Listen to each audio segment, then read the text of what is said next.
My boyfriend is a certified psychopath. He bought the company that makes my period tracker app just to know when I'm ovulating. And honestly, it's the hottest thing he's ever done. He installed thermal imaging sensors in the hallway. He knows when I wake up, when I sleep, and probably how many times I blink. He thinks he's playing 4D chess, moving in the shadows. But I've known since day one. Why haven't I dumped his controlling ass? Well, I'm not exactly a poster child for mental stability either. Every time I see that little red light on the hidden camera blink, I get a thrill that shoots straight to my core. The idea that his eyes are always on me, it gets me hotter than anything else. Seriously, finding a living, breathing possessive freak in the wilds of New York City is like winning the toxic lottery.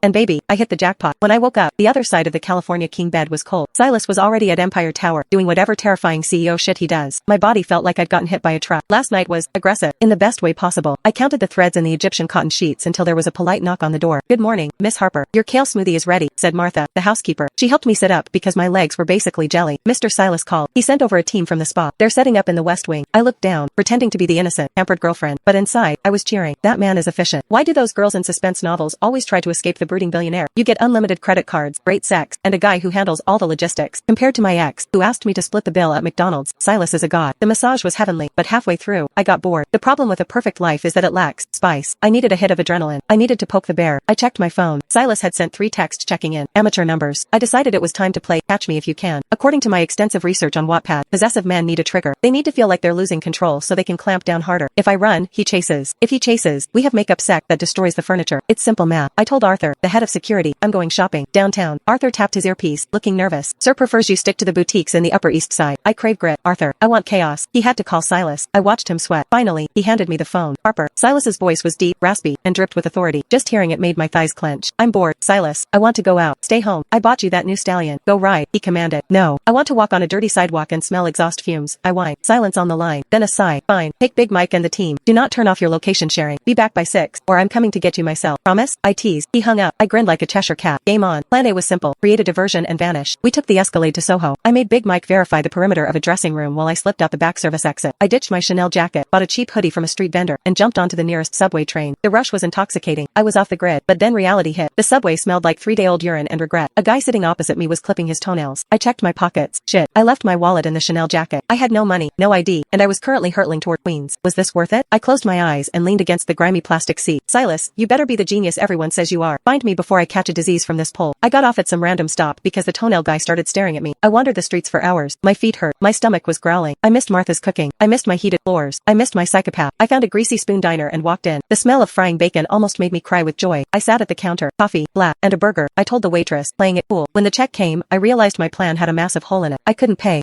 Miss? The waitress, whose name tag said Brenda and looked like she took zero shit, tapped the counter. Card decline. Actually, you didn't even give me a card. Click the link in my bio to get the full story for free.